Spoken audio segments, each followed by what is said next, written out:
Welcome back to Onevestor. ഇന്നത്തെ episode ഒരു viewer asked ക്വസ്റ്റ്യനെ ബേസ് ചെയ്തിട്ടുള്ളതാണ്. കുറച്ച് നാൾക്ക് മുമ്പാണ് എന്നോടൊരു വ്യൂവർ ഒരു ക്വസ്റ്റ്യൻ ചോദിക്കുന്നത്. അത് ബ്രിട്ടാനിയയുടെ സ്റ്റോക്ക് എക്സാമ്പിൾ ആക്കിയിട്ടാണ് ചോദിച്ചിരുന്നത്. സോ പുള്ളി ചോദിച്ചതെന്ന് പറഞ്ഞാൽ പുള്ളി ഇപ്പം 5 വർഷം മുമ്പ് ബ്രിട്ടാനിയയുടെ സ്റ്റോക്ക് ഒരു 1000 രൂപയ്ക്ക് പർച്ചേസ് ചെയ്തിരുന്നു വെച്ചു. സോ ഇന്നിപ്പോൾ അതിൻ്റെ വാല്യൂ എന്ന് പറയുന്നത് 2500 രൂപയാണ്. അതായത് 5 വർഷം കൊണ്ട് ആ സ്റ്റോക്ക് 1000 രൂപയിൽ നിന്ന് 2500 രൂപയിലെത്തി. അത് കഴിഞ്ഞിട്ട് ആ 2500 നിന്ന് ഒരു 50% കറക്റ്റ് ചെയ്യുകയാണെങ്കിൽ പുള്ളി എന്തോ ചെയ്യണമെന്നാണ്. അതായത് ബ്രിട്ടാനിയയുടെ സ്റ്റോക്ക് 1000 നിന്ന് 5 വർഷം കൊണ്ട് 2500 2500 ഒരു 6 മാസം കഴിഞ്ഞപ്പോഴത്തേക്ക് അത് 2500 നിന്ന് 1250 അതായത് 50% കറക്റ്റ് ചെയ്തു.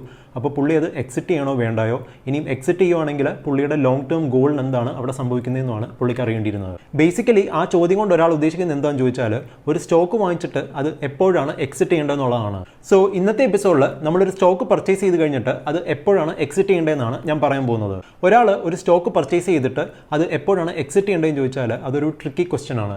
അതിൻ്റെ റീസൺ എന്ന് പറഞ്ഞാൽ സപ്പോസ് നമ്മളിപ്പോൾ ഒരു 100 രൂപയ്ക്ക് ഒരു സ്റ്റോക്ക് വാങ്ങിക്കുകയാണെങ്കിൽ അത് എപ്പോഴാണ് എക്സിറ്റ് ചെയ്യേണ്ടതെന്നുള്ളതിന് ഒരു സ്പെസിഫിക് റൂളോ അല്ലെങ്കിൽ ഒരു സ്പെസിഫിക് ഫോർമുലയോ ഇല്ല. കാരണം അത് നമ്മൾ പർച്ചേസ് ചെയ്തിരിക്കുന്ന സ്റ്റോക്കിനെയും അതുപോലെ ഹോൾഡ് ചെയ്തിരിക്കുന്ന പേഴ്സണിനെയും കൂടെ ഡിപ്പെൻഡ് ചെയ്തിരിക്കും. പക്ഷേ എന്നാലും ഒരാൾ ഒരു സ്റ്റോക്ക് പർച്ചേസ് ചെയ്ത് കഴിഞ്ഞിട്ട് അത് എപ്പോഴാണ് എക്സിറ്റ് ചെയ്യേണ്ടതെന്ന് ചോദിച്ചാൽ എനിക്ക് 5 ബെസ്റ്റ് കേസസോ അല്ലെങ്കിൽ 5 എക്സിറ്റ് സ്ട്രാറ്റജിയോ ആണ് പറയാനുള്ളത്. ഈ 5 എക്സിറ്റ് സ്ട്രാറ്റജിയിലും ഞാൻ ട്രേഡേഴ്സിനെ കൺസിഡർ ചെയ്തിട്ടില്ല. കാരണം ഒരു ട്രേഡർ ഒരു സ്റ്റോക്ക് പർച്ചേസ് ചെയ്ത് കഴിഞ്ഞിട്ട് എപ്പോഴാണ് എക്സിറ്റ് ചെയ്യുന്നതെന്ന് ചോദിച്ചാൽ അയാളുടെ ടാർഗറ്റ് ഹിറ്റ് ചെയ്യുമ്പോഴോ അല്ലെങ്കിൽ സ്റ്റോപ്പ് ലോസ് ട്രിഗർ ചെയ്യുമ്പോഴോ ആയിരിക്കും. ഇനി നിങ്ങളൊരു ഇൻവെസ്റ്റർ ആണെങ്കിൽ ഒരു സ്റ്റോക്ക് പർച്ചേസ് ചെയ്ത് കഴിഞ്ഞിട്ട് അത് എപ്പോഴാണ് എക്സിറ്റ് ചെയ്യേണ്ടതെന്ന് ചോദിച്ചാൽ ഞാൻ നേരത്തെ പറഞ്ഞ പോലെ എനിക്ക് 5 സ്ട്രാറ്റജിയാണ് പറയാനുള്ളത്. അതിൽ ആദ്യത്തെ കാര്യം എന്ന് പറഞ്ഞാൽ നിങ്ങളുടെ ഇൻവെസ്റ്റ്മെൻറ്റ് ഗോൾ റീച്ച് ചെയ്യുമ്പോഴാണ്. ഫോർ എക്സാമ്പിൾ എന്നോട് ആ വ്യൂവർ ചോദിച്ചിരുന്നത് ബ്രിട്ടാനിയയുടെ സ്റ്റോക്കിൻ്റെ കാര്യമാണ്. ബ്രിട്ടാനിയയുടെ സ്റ്റോക്ക് ഇപ്പം 1000 രൂപയിൽ നിന്ന് 5 വർഷം കൊണ്ട് 2500 രൂപയിൽ എത്തുക എന്ന് പറഞ്ഞാൽ അതിൻ്റെ ആവറേജ് ആനുവൽ റിട്ടേൺ എന്ന് പറയുന്നത് ഏകദേശം 20% ആണ്. ഇനി ബ്രിട്ടാനിയയുടെ സ്റ്റോക്ക് 1000 രൂപയിൽ നിന്ന് 5 വർഷം കൊണ്ട് 3000 രൂപയിലോട്ടാണ് എത്തുന്നതെന്നുണ്ടെങ്കിൽ ആവറേജ് ആനുവൽ റിട്ടേൺ എന്ന് പറയുന്നത് ലാസ്റ്റ് 5 വർഷത്തെ അപ്പം 25% ആയിരിക്കും. അതുപോലെ ബ്രിട്ടാനിയയുടെ സ്റ്റോക്ക് 3500 രൂപയിൽ എത്തുകയാണെങ്കിൽ ആവറേജ് ആനുവൽ റിട്ടേൺ എന്ന് പറയുന്നത് 28% ആയിരിക്കും. സോ ഒരാൾ ഒരു ഇൻവെസ്റ്റ്മെൻറ്റ് പേർപ്പസിനായിട്ട് ബ്രിട്ടാനിയയുടെ സ്റ്റോക്കിൽ ഇൻവെസ്റ്റ് ചെയ്തിരിക്കുകയാണെങ്കിൽ അതൊരു നല്ല റിട്ടേൺ തന്നെയാണ് 5 വർഷം കഴിഞ്ഞപ്പോഴത്തേക്ക്. സോ പുള്ളിക്ക് തന്നെ തീരുമാനിക്കാൻ പറ്റും അത് വിൽക്കണോ വേണ്ട എന്ന്. സോ പുള്ളിക്ക് എൻട്രി ചെയ്ത സമയത്ത് ഒരു ടാർഗറ്റ് ഉണ്ടായിരുന്നു. 1000 റുപ്പീസിലാണ് പർച്ചേസ് ചെയ്തിരിക്കുന്നത്, അതൊരു 2500 വിൽക്കും അല്ലെങ്കിൽ 3000 വിൽക്കും എന്നായിരുന്നെങ്കിൽ ആ പ്രൈസ് വരുമ്പോഴത്തേക്ക് അത് എക്സിറ്റ് ചെയ്യാന്നുള്ളതാണ് പുള്ളി ചെയ്യേണ്ടത്. രണ്ടാമത്തെ സ്ട്രാറ്റജി എന്ന് പറഞ്ഞാൽ നമ്മൾ പർച്ചേസ് ചെയ്തിരിക്കുന്ന സ്റ്റോക്കിൻ്റെ വാല്യൂഷൻ ചെക്ക് ചെയ്യുക എന്നുള്ളതാണ്. ആ വാല്യൂഷൻ എന്ന് പറയുന്നത് അതിൻ്റെ ഇപ്പോഴത്തെ വാല്യൂഷനും ഹിസ്റ്റോറിക്കൽ വാല്യൂഷനും അതുപോലെ ആ ഇൻഡസ്ട്രിയിലുള്ള ബാക്കിയുള്ള സ്റ്റോക്സിൻ്റെ വാല്യൂഷനുമായിട്ട് കമ്പയർ ചെയ്യുക എന്നുള്ളതാണ് പിന്നെ ചെയ്യേണ്ടത്. ഫോർ എക്സാമ്പിൾ ബ്രിട്ടാനിയയുടെ കാര്യം തന്നെ ആ സ്റ്റോക്ക് 3500 എത്തിയപ്പോഴത്തേക്ക് അതിൻ്റെ പി മൾട്ടിപ്പിൾ എന്ന് പറയുന്നത് മേ ബി 100 ടൈംസ് ആയിരുന്നേക്കാം. അത് 3000 എത്തിയപ്പോഴത്തേക്ക് അതിൻ്റെ പി മൾട്ടിപ്പിൾ എന്ന് പറയുന്നത് മേ ബി 80 ടൈംസ് ആയിരുന്നേക്കാം. അതുപോലെ 2500 എത്തിയപ്പോഴത്തേക്ക് ആ സ്റ്റോക്കിൻ്റെ പി മൾട്ടിപ്പിൾ എന്ന് പറയുന്നത് മേ ബി 50 ടൈംസും ആയിരുന്നേക്കാം. അങ്ങനെയാണെങ്കിൽ ആ സ്റ്റോക്കിൻ്റെ ഇപ്പോഴത്തെ പി മൾട്ടിപ്പിളും അതിൻ്റെ ഒരു ഹിസ്റ്റോറിക്കൽ പി മൾട്ടിപ്പിൾ ആയിട്ടുള്ള ഒരു കമ്പാരിസൺ ആണ് പിന്നെ ചെയ്യേണ്ടത്. ഫോർ എക്സാമ്പിൾ ഇപ്പോൾ ബ്രിട്ടാനിയയുടെ ഇപ്പോഴത്തെ പി മൾട്ടിപ്പിൾ എന്ന് പറയുന്നത് 50 ടൈംസും മേ ബി അതിൻ്റെ ഒരു 10 ഇയർ ആവറേജ് എന്ന് പറയുന്നത് ഒരു 40 ടൈംസും ആണെങ്കിൽ ഇപ്പോഴത്തെ വാല്യൂഷൻ എന്ന് പറയുന്നത് ഹയർ എൻഡിലാണ്.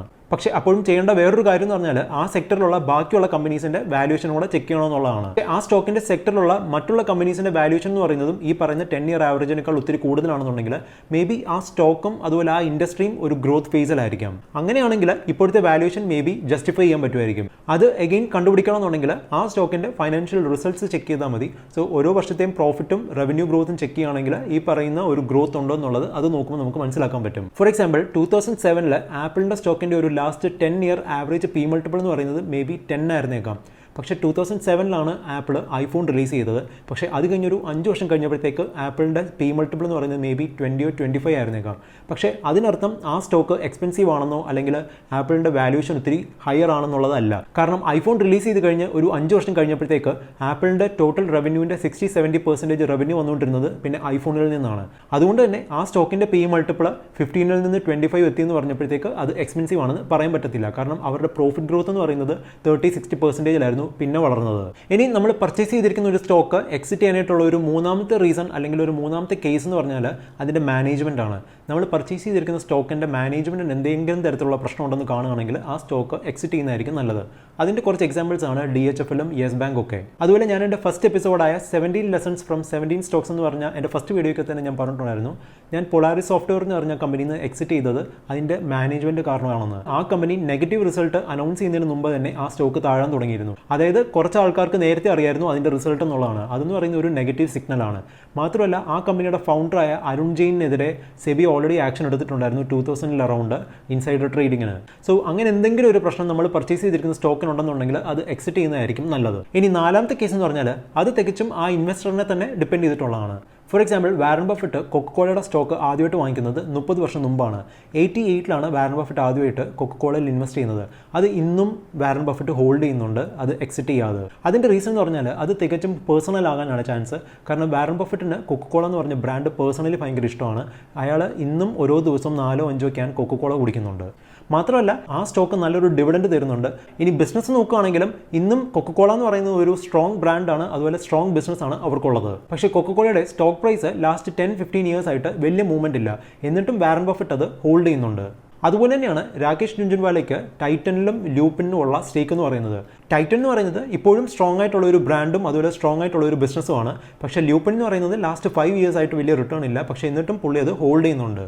ഇനി ഒരു സ്റ്റോക്കിൽ നിന്ന് എക്സിറ്റ് ചെയ്യാനുള്ള 5ാമത്തെ സ്ട്രാറ്റജി എന്ന് പറഞ്ഞാൽ ഒരു കമ്പനിയുടെ സ്റ്റോക്ക് പ്രൈസ് ഒരു ബബിൾ ഫേസിലോട്ട് മൂവ് ചെയ്യുമ്പോഴാണ്. അതായത് ഒരു ഷോർട്ട് പീരീഡ് ഓഫ് ടൈമിൽ തന്നെ ഒരു കമ്പനിയുടെ സ്റ്റോക്ക് പ്രൈസ് 2 ഇരട്ടി 3 ഇരട്ടിയൊക്കെ ആകുമ്പോഴാണ് നല്ലൊരു എക്സിറ്റ് ടൈം എന്ന് പറയുന്നത്. പക്ഷേ അപ്പോഴും നോക്കേണ്ട ഒരു കാര്യം എന്ന് പറഞ്ഞാൽ ആ സ്റ്റോക്ക് പ്രൈസിലുള്ള ആ സ്പൈക്ക് മൂവ്മെന്റ് എന്ന് പറയുന്നത് നമുക്ക് ജസ്റ്റിഫൈ ചെയ്യാൻ പറ്റരുത്. ഫോർ എക്സാമ്പിൾ 100 കോടി മാർക്കറ്റ് ക്യാപിറ്റലൈസേഷൻ ഉള്ള ഒരു കൺസ്ട്രക്ഷൻ കമ്പനിക്ക് വലിയൊരു ഓർഡർ കിട്ടുകയാണ്. ആ ഓർഡറിൽ നിന്ന് അവരൊരു 25 കോടി രൂപ പ്രോഫിറ്റും എക്സ്പെക്ട് ചെയ്യുന്നുണ്ട്. അങ്ങനെയാണെന്നുണ്ടെങ്കിൽ ആ ന്യൂസ് ബ്രേക്ക് ആകുമ്പോൾ തന്നെ ആ സ്റ്റോക്ക് പ്രൈസ് കയറാൻ തുടങ്ങിയിട്ടുണ്ടായിരിക്കും. സോ വിത്ത് നോ ടൈം ആ സ്റ്റോക്ക് പ്രൈസ് ഡബിൾ ആയിട്ടുണ്ടായിരിക്കും. അങ്ങനെയാണെന്നുണ്ടെങ്കിൽ ആ കമ്പനിയുടെ എക്സിസ്റ്റിംഗ് ഷെയർ ഹോൾഡേഴ്സിന് അതൊരു നല്ല എക്സിറ്റ് ആയിരിക്കും. കാരണം ഞാൻ നേരത്തെ എൻ്റെ പ്രീവിയസ് വീഡിയോയ്ക്കകത്ത് തന്നെ ഞാൻ പറഞ്ഞിട്ടുണ്ടായിരുന്നു, മാർക്കറ്റ് ഫ്യൂച്ചർ ഡിസ്കൗണ്ട് ചെയ്യും. ഈ ന്യൂസ് ഇറങ്ങുമ്പോൾ തന്നെ ആ കിട്ടാൻ പോകുന്ന ലാഭം ഓൾറെഡി ആ സ്റ്റോക്കിൻ്റെ പ്രൈസിൽ ഡിസ്കൗണ്ട് ചെയ്തിട്ടുണ്ടായിരിക്കും. അതിനർത്ഥം ആ കമ്പനിക്ക് ആ പുതിയ പ്രോജക്റ്റ് കിട്ടി അത് എക്സിക്യൂട്ട് ചെയ്ത് അതിൻ്റെ പ്രോഫിറ്റ് അവരുടെ ബാങ്ക് അക്കൗണ്ടിൽ വരുന്നതിന് മുമ്പ് തന്നെ മാർക്കറ്റ് അത് ഡിസ്കൗണ്ട് ചെയ്തിരിക്കുമെന്നാണ് അതിനർത്ഥം. അങ്ങനെയാണെന്നുണ്ടെങ്കിൽ ആ കമ്പനിയുടെ എക്സിസ്റ്റിംഗ് ഷെയർ ഹോൾഡേഴ്സിന് അതൊരു നല്ല എക്സിറ്റ് ഓപ്പർച്യൂണിറ്റി ആയിരിക്കും. കാരണം ഇതേപോലൊരു ഓർഡർ ആ കമ്പനിക്ക് വീണ്ടും കിട്ടത്തില്ല എന്നാണ് അവർക്ക് തോന്നുന്നതെങ്കിൽ. ഇനി അതിൻ്റെ ഒരു റിയൽ എക്സാമ്പിൾ ആണ് ഇൻഫോസിസിൻ്റെ സ്റ്റോക്ക് എന്ന് പറയുന്നത്. ഇൻഫോസിസിൻ്റെ സ്റ്റോക്ക് 2000 .com ബബിളിൻ്റെ പീക്കിൽ അതിൻ്റെ പി മൾട്ടിപ്പിൾ എന്ന് പറയുന്നത് 200 ടൈംസ് ആയിരുന്നു. അതുകൊണ്ട് തന്നെയാണ് അടുത്ത 8 വർഷത്തോളം ഇൻഫോസിസിൻ്റെ റിട്ടേൺസ് എന്ന് പറയുന്നത് 0 ആയിരുന്നു അതിൻ്റെ സ്റ്റോക്കിൻ്റെ. അതായത് 2000 ആ പ്രൈസ് എന്ന് പറയുന്നത് അടുത്ത 10 വർഷത്തെ മൂവ്മെൻറ്റ് ഡിസ്കൗണ്ട് ചെയ്തതായിരുന്നു. ഇനി ഇപ്പോഴത്തെ സിറ്റുവേഷൻ ബേസ് ചെയ്തിട്ടുള്ള ഒരു റിയൽ എക്സാമ്പിൾ ആണ് കാവാമോട്ടോ കോർപ്പറേഷൻ എന്ന് പറയുന്നത്. ഈ കമ്പനി എന്ന് പറയുന്നത് മാസ്ക് മാനുഫാക്ചർ ചെയ്യുന്ന കമ്പനിയാണ്. ഈ കൊറോണ വൈറസ് സ്പ്രെഡ് ആയപ്പോഴത്തേക്ക് ഈ കമ്പനിയുടെ സ്റ്റോക്ക് പ്രൈസ് ഒരു മാസം കൊണ്ട് തന്നെ 400 നിന്ന് 4000 പോയത്. അതൊരു നല്ല എക്സിറ്റ് പോയിന്റ് ആയിരുന്നിരിക്കണം. അതുകൊണ്ട് തന്നെയാണ് 4000 നിന്ന് ഈ അടുത്ത കാലത്ത് അത് 1000 താന്നു. ഇപ്പം ഞാൻ ഈ വീഡിയോ ചെയ്യുന്ന സമയത്ത് അറൗണ്ട് 2000 അത് ട്രേഡ് ചെയ്യുന്നത്. ഈ കമ്പനിയുടെ സ്റ്റോക്ക് പ്രൈസ് ഈ ഷോർട്ട് പീരീഡ് ഓഫ് ടൈമിൽ തന്നെ ഇത്രയും വലിയൊരു മൂവ്മെന്റ് കാഴ്ചവെക്കാൻ കാരണം എന്ന് പറഞ്ഞാൽ ഈ മാസ്കിൻ്റെ ഡിമാൻഡ് തന്നെയാണ്. ഈ കൊറോണ വൈറസ് കൂടുതൽ സ്പ്രെഡ് ആയപ്പോഴത്തേക്ക് ഈ കമ്പനിയുടെ സ്റ്റോക്ക് പ്രൈസും കയറാൻ തുടങ്ങി. സോ ഈ വൈറസ് ഒരു മാസം കഴിഞ്ഞോ 2 മാസം കഴിഞ്ഞിട്ടോ അണ്ടർ കൺട്രോൾ ആവുകയാണെങ്കിൽ ഈ മാസ്കിൻ്റെ ഡിമാൻഡ് താഴും. സോ അപ്പോൾ ഈ കമ്പനിയുടെ റവന്യൂ താഴാൻ തുടങ്ങും. സോ അങ്ങനെയാണെങ്കിൽ ഈ കമ്പനിയുടെ സ്റ്റോക്ക് പ്രൈസ് മേ ബി 5-6 മാസം കഴിയുമ്പോഴത്തേക്ക് ഒരു ഫെയർ വാല്യൂയിലായിരിക്കും പിന്നെ ട്രേഡ് ചെയ്യുന്നത്. അതുകൊണ്ട് തന്നെയാണ് ഞാൻ ആദ്യമേ പറഞ്ഞത്, നമ്മളൊരു സ്റ്റോക്ക് പർച്ചേസ് ചെയ്ത് കഴിഞ്ഞാൽ അത് എപ്പോഴാണ് എക്സിറ്റ് ചെയ്യുന്നതെന്ന് ചോദിച്ചാൽ അതിനൊരു ഡെഫിനിറ്റ് റൂളോ അല്ലെങ്കിൽ ഒരു ഡെഫിനിറ്റ് ഫോർമുലയോ ഇല്ല. അതെന്ന് പറയുന്നത് ടോട്ടലി ആ സിറ്റുവേഷനെ ഡിപ്പെൻഡ് ചെയ്ത്, ആ സ്റ്റോക്കിനെ ഡിപ്പെൻഡ് ചെയ്ത്, ആ സെക്ടറിനെ ഡിപ്പെൻഡ് ചെയ്തിട്ടായിരിക്കും ഇരിക്കുന്നത്. ഈ എപ്പിസോഡ് നിങ്ങൾക്ക് യൂസ്ഫുൾ ആയിട്ട് തോന്നിയിട്ടുണ്ടെങ്കിൽ ലൈക്ക് ചെയ്യുക, അല്ലെങ്കിൽ ഡിസ്ലൈക്ക് ചെയ്യുക. So good bye, until the next episode.